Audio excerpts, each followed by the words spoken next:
Hey, I hope that you found the 7 levels deep exercise super powerful. And if you don't know what I'm talking about, please hit pause right now. Go back and listen to episode number 3, where I walk you through discovering your why. This is a critical part of getting yourself to take action. And it is one of the most important pieces of your brand that gives you direction and clarity and motivation to make the impact that you are meant to make in this world. So I hope you feel incredibly inspired and aligned with your mission and your why right now. Now, over the last few episodes, I've been sharing about how my 5+ years as an entrepreneur have proven that the key to success is taking messy action.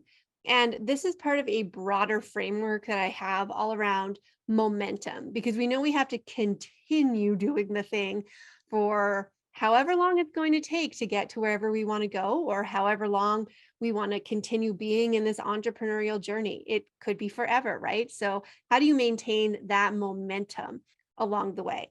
I like to break it down as having 3 parts. So, part number 1 is feeling connected. This is what you did with the 7 levels deep exercise in the last episode. Number 2 is do the thing. So, this is the actions that you take every day towards reaching your goals.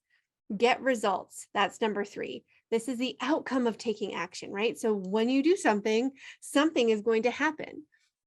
Now, results come in all kinds of packages, and it might be something like getting a client or making a certain amount of money. It might be getting on a podcast or making a new connection, but it might also be learning a lesson from something that you tried that didn't work, like a failed launch or a sales call that turns into a lost lead, or a client not actually signing up after they said they were going to.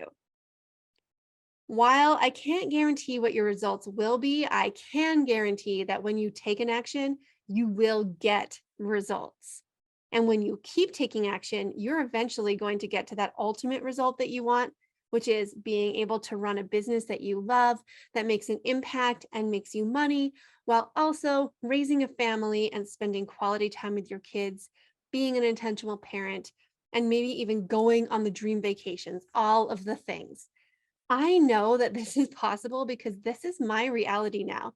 And I'm like in shock actually to say this, because at the recording, at the time I'm recording this episode, I'm like a couple weeks away from taking my entire family to Hawaii.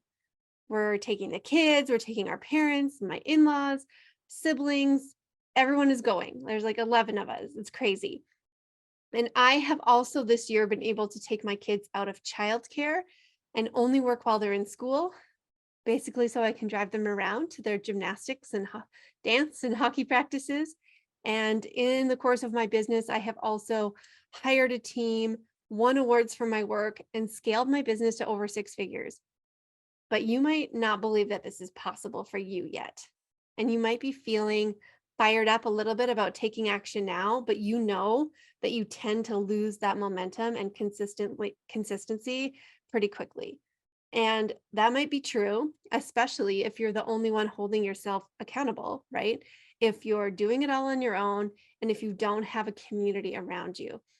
Joining communities has been one of the most powerful things I have ever done to grow my business.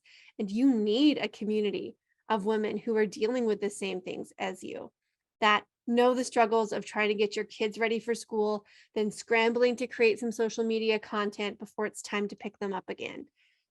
You need women who know what it's like to wake up in the morning exhausted after being up with a baby or sick kids through the night, and then still need to do client work.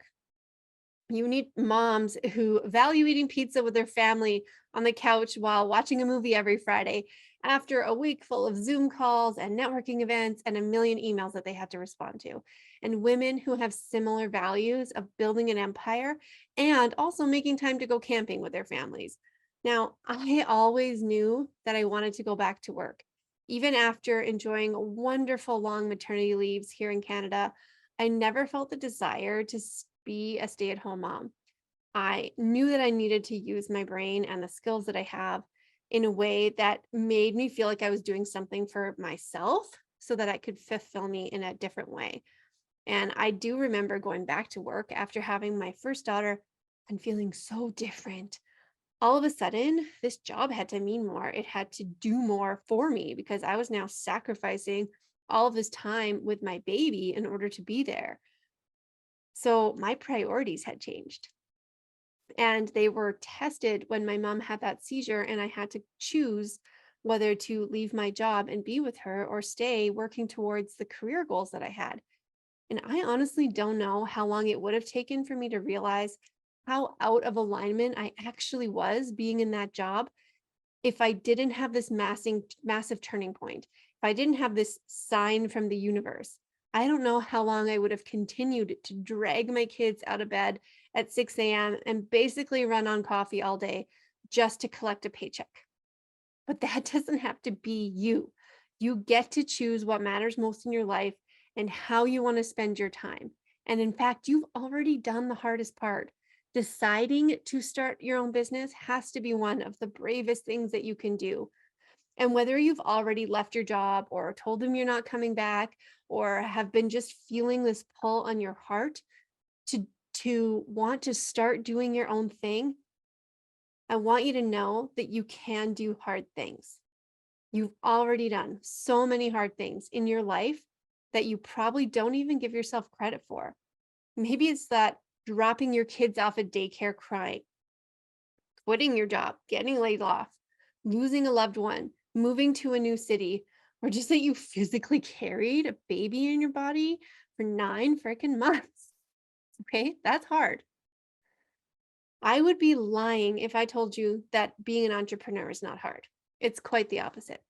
In fact, I started this podcast to talk about the journey, to share the challenges in real life, like honestly, openly, vulnerably, and also give you tools and resources to help you navigate through it.